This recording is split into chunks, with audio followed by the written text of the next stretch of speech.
여러분은 요즘에 누구를 존경하십니까? 누가 좋습니까? 여러분 마음에 늘 존경하는 사람 있지 않습니까? 나는 저 사람이면 좋아. 저분을 따를 만하지. 이런 분들 누구 있습니까? 조금은 다르겠죠? 우리는 역사적으로 생각할 때는 김구 선생님 얘기 참 많이 하죠. 저도 역시 매우 좋아하는 분이고요. 성서 역사 인물로 또 찾아보라면 저는 단연코 바울 사도입니다. 바울 사도를 저는 너무너무 좋아합니다. 여러분은 좀 다르겠지만 이스라엘 백성들에게 가장 존경하는 사람 세 사람을 들라고 하면 전통적으로 이스라엘 사람들은 아브라함, 그리고 모세, 다윗 이렇게 꼽는다고 합니다. 이스라엘 이야기니까 성서의 인물들, 구약의 인물들 이야기하는 거죠. 이들이 이렇게 존경을 받은 것은 첫째는 그들의 아름다운 믿음 때문이었습니다. 믿음으로 놓고 보면 최고입니다. 구약 성경은 여러분, 구약은 위대한 믿음의 봉우리가 두 개 있는데 그게 모세와 다윗입니다. 아브라함 믿음의 조상이고 최고의 믿음의 봉우리를 꼽으라면 단연코 모세와 다윗입니다. 쌍벽을 이루는 위대한 인물들인 거죠. 이들은 아름다운 믿음을 가졌기 때문에 이스라엘 백성들이 좋아합니다. 또 한 가지는 하나님께서 크고 귀하게 사용하셨기 때문이었습니다. 하나님이 쓰시는 사람들이었다는 것입니다. 오늘은 하나님께서 모세를 귀하게 쓰신 이유가 뭘까를 찾아보고 싶습니다. 오늘 본문의 말씀에 의지해서 여러 가지 이유가 있겠지만 가장 중요한 한 가지는 모세에게는 끊임없는 질문이 있는 인생을 살았습니다. 예배 때도 여러분 마찬가지예요. 항상 이렇게 물음을 가지고 한 주간 지내다가 교회 오시면 은혜 받을 수 있어요. 그런데 아무 생각 않고 그냥 주일날만 한번 성수하는 신앙생활을 하면 은혜 받기는 결코 쉽지가 않아요. 모세는요, 삶 속에서 끊임없는 질문을 가지고 살았다는 거예요. 그의 일생 질문으로 살았고 그 질문에 답을 붙잡고 살았다는 것입니다. 바로 이것이 모세가 위대하게 쓰임받은 비결이었습니다. 그렇다면 여러분, 모세의 질문은 어떤 질문이었을까? 오늘 말씀을 함께 나눠가면서 한 가지 한 가지 내 것 삼는 그런 은혜가 있기를 축원합니다. 첫째는 나는 누구인가? 자기 정체성 문제인데요. 모세는 그런 혼란함 속에 살았던 인물이었잖아요. 오늘 본문 말씀 중에 24절 말씀 자막 통해서 한번 읽어보겠습니다. 믿음으로 모세는 장성하여 바로의 공주의 아들이라 칭함받기를 거절하고. 23절 말씀은 모세의 탄생 이야기가 히브리서 기록으로 23절 말씀에 그런 기록이 있습니다. 그리고 24절에 이런 말씀으로 나가는 걸로 보아하니 모세의 생애가 파란만장했구나, 그런 걸 알게 하는 말씀입니다. 우리가 잘 아는 것처럼 모세는 애굽의 히브리인 남아 살해 정책, 무시무시한 거죠. 히브리의 아들들은, 어린아이는 다 죽여라는 남아 살해 정책이 확실하게 시행되던 때에 하필이면 태어났습니다. 그래서 약 3개월 동안 히브리 아들로 자랍니다. 히브리인의 아들로 3개월 고작 자랍니다. 그러나 더 이상 아이를 부모가 감출 수가 없었습니다. 그래서 결국 아이디어를 내서 갈대 상자를 만들어서 거기에 아들을 담아서 나일강에 버립니다. 버린 게 아니고 내려보내는 거죠. 네가 살 놈이면 누군가 만나서 살 것이고 그렇지 않으면 죽는 것이고. 여러분, 부모의 마음이 얼마나 아팠을까요? 살아있는 이 예쁜 아들을 그냥 떠내려 보내야 되니까. 그런데 다행히도 하나님의 은혜입니다. 하나님의 은혜로 애굽 왕의 딸 공주가 그 아들을 발견하고 건져내게 되었다는 거죠. 그래서 아들을 삼습니다. 그래서 모세는 이제 애굽인으로 삽니다. 애굽인이 되는 것입니다. 그런데 하나님의 은혜로 또 그를 양육하는 유모가 친어머니가 되고, 모세는 그 어머니의 기도와 지도 아래 잘 자라면서 내가 히브리인인 것을 알게 되는 것입니다. 엄마의 영향입니다. 신앙도 그의 출생도 엄마를 통해서 배운 거죠. 그렇다면 여러분, 모세가 성장 과정에서 자신에게 던진 끊임없는 질문이 무엇이었을까? 자라오면서 계속 던지는 질문. 두말할 것도 없이 나는 누구인가? 과연 내가 누구인가? 여러분, 이거는 너무 소중한 질문이에요. 우리 모두가 던지고 살아야 될 질문이죠. 나는 애굽의 공주의 아들이라는데, 소속은 지금 애굽의 공주의 아들이야. 그런데 자라면서 보니까 나는 애굽 사람들하고 얼굴 모양이 달라. 아무리 봐도 나는 모양새가 다른 거야. 도대체 나는 누구일까? 자기 정체성에 대한 끊임없는 질문이 계속됩니다. 그 결과 모세는 자신이 바로의 공주의 아들이 아니라는 것을 분명히 알게 됩니다. 성도 여러분, 우리들도 인생에 성공하려면 나는 누구인가에 대한 질문이 확실하게 있어야 합니다. 그게 매우 소중합니다. 넘어지면서도, 곤란한 일 당하면서도 도대체 내가 누구인가? 실패를 맛보면서도, 매우 어려움을 당하면서도 도대체 내가 누구인가? 이런 질문을 해야 되는 것입니다. 물론 일반적으로 내 부모가 누구냐 중요하기도 하지만 이런 것을 뛰어넘는 질문인 것입니다. 나를 낳아주신 분, 길러주신 분 매우 하지만 이런 인간적인 얘기하는 것이 아닙니다. 정말 중요한 것은 영적인 부분의 얘기입니다. 나는 세상 사람인가? 천국 시민인가? 나는 이 땅의 애굽인인가? 아니면 하늘에 속한 하나님 아버지의 자녀인가? 뭐 이런 질문인 것이죠. 모세는 그런 영적인 부분까지 사실 더 나가게 되는 것입니다. 사랑하는 여러분, 우리는 우리의 모습을 살펴보면 다 죄인입니다. 죄악으로 물든 죄인에 불과하죠. 그러나 예수님의 진리 안에서 나를 보면 전혀 다른 구원의 하나님의 자녀임을 우리는 믿습니다.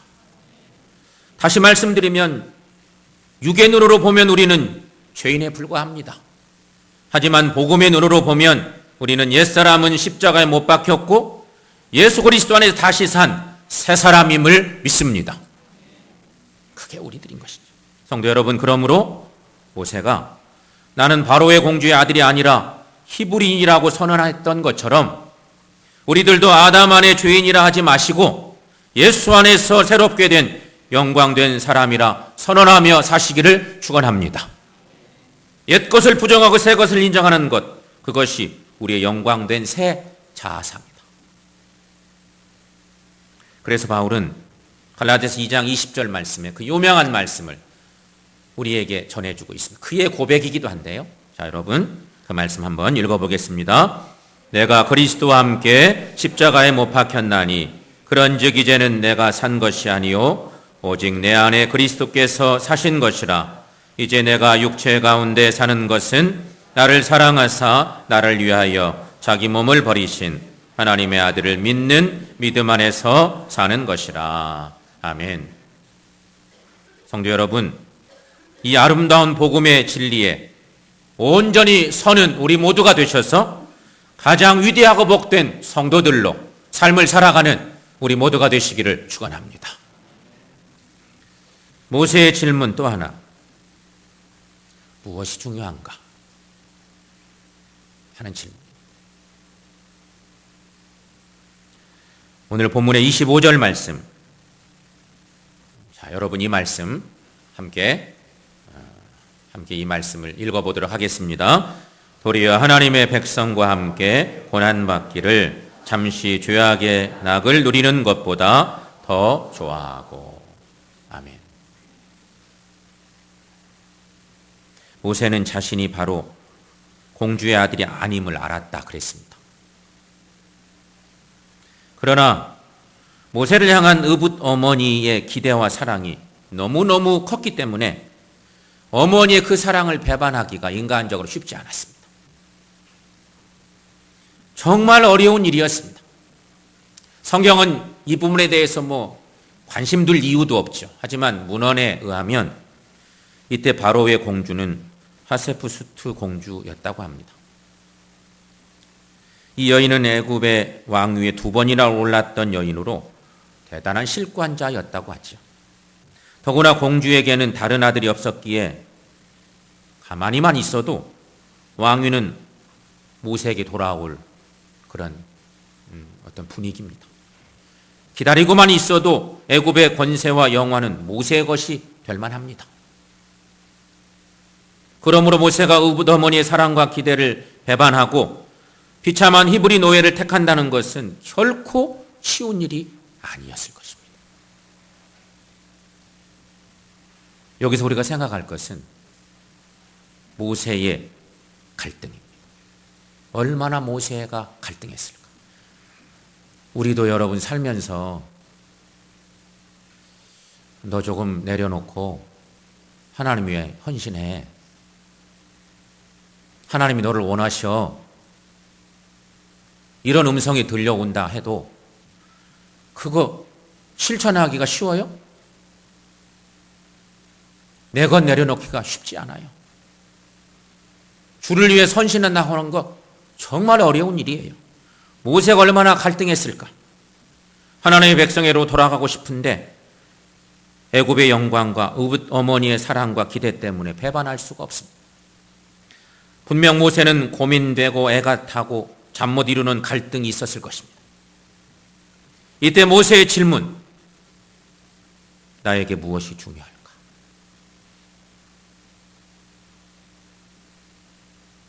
이 질문은 계속되어 온 질문인데 이런 상황에서 내게는 정말 뭐가 우선일까? 뭐가 중요할까? 하는 질문이었습니다. 내 육신의 안락인가? 아니면 하나님의 백성과 함께 고난을 받을 것인가?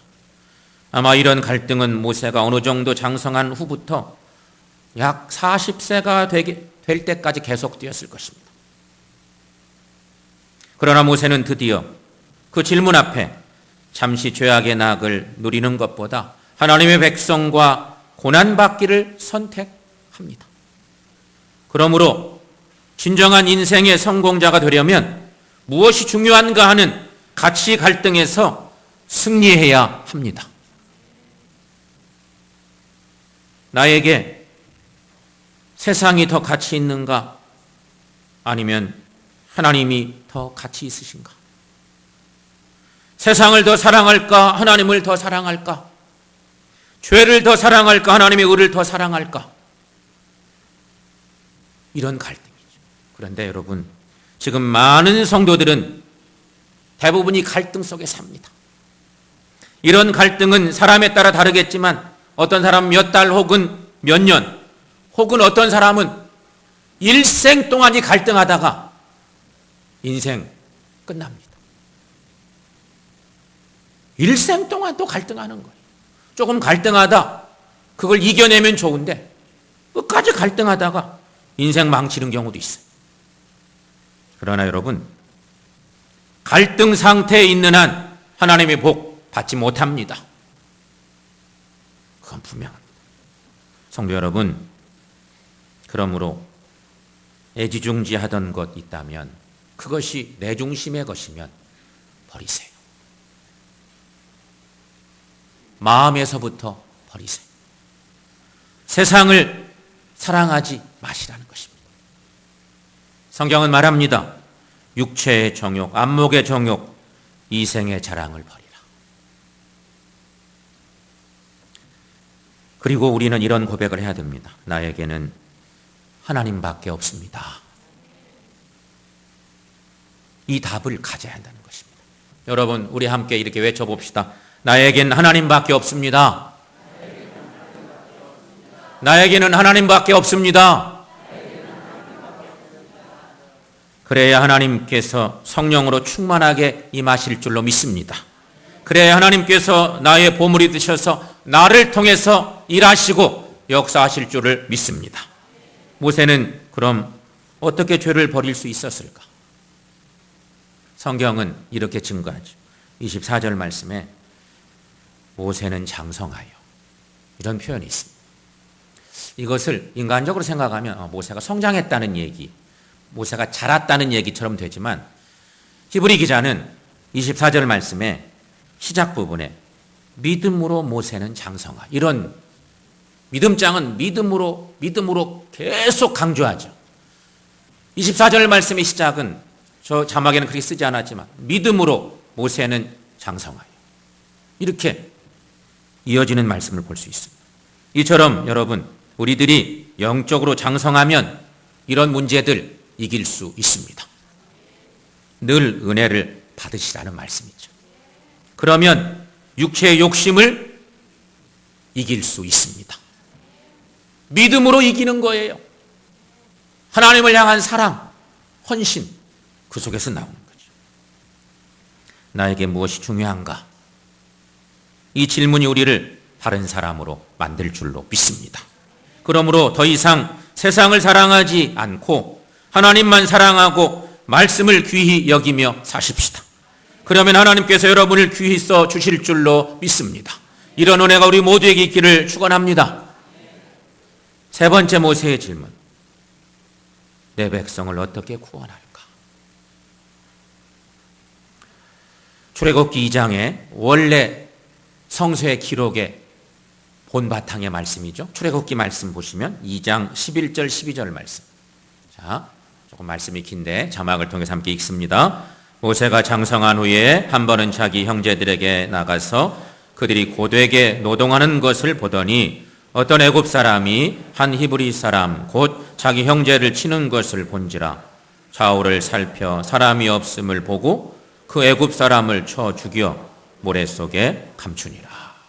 아멘. 모세가 40살 됐을 때 이야기인 거죠. 이런 모세 행동은 얼마나 자기 동족을 사랑했는지를 단적으로 보여주는 예입니다. 그러니까 그 이전에도 내가 누구인지 이미 알았어요. 마음에서 수없는 갈등이 일어나고 자기 백성을 어떻게 구할까, 어떻게 사랑할까, 어떻게 좀 힘을 보태줄까. 자기는 궁궐에 있지만 고생하는 자기 동족들 사랑하는 마음이 있으니까 그렇게 산 거예요. 오늘 말씀은 그것을 단적으로 보여주죠. 모세의 마음은 늘 자기 동족 구원에 대한 열망으로 가득했습니다. 그러나 모세의 혈기로는 그들을 구원해낼 수가 없었습니다. 인간적 혈기로는 할 수 없는 일입니다. 그런데 여러분, 이런 살인사건이 난 거예요. 열정을 가지고 있다. 그런데 생각해 보면 당시 애굽의 왕자예요. 모세가 애굽의 왕자야. 애굽의 왕자가 그 절대 권력을 갖고 있던 그 시대에 애굽인 한 사람 죽였다고 문제될만 할까? 사람을 죽이는 건 문제지만 그런 시대에는요 거의 문제될 일도 없었을 그런 때죠. 그러나 공교롭게도 모세에게는 궁녀 출신의 다른 라이벌 왕자가 있었답니다. 그 라이벌 왕자가 또 있었는데 모든 일이 탄로가 난 어떤 그런 상황이 되어서 결국은 미디안으로 도망칠 수밖에 없는 상황을 맞습니다. 그런데 모세는 미디안 40년의 목자 생활 중에서도 마음에 그치지 않는 질문이 있습니다. 어떻게 내 백성을 구원할 것인가?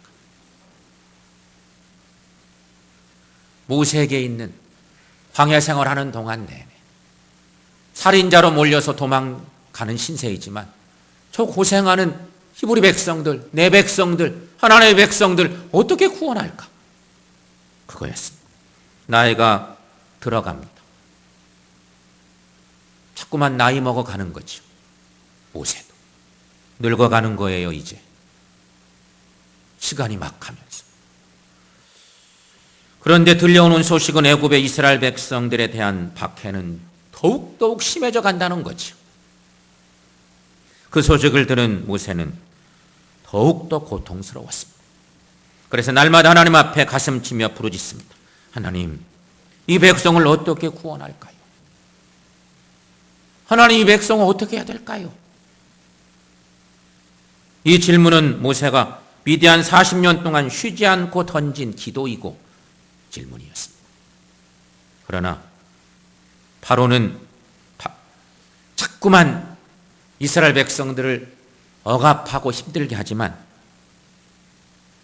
모세의 이 질문, 어떻게 하면 하나님의 백성을 구원할까는 이 질문이 모세를 만들게 된다는 것입니다.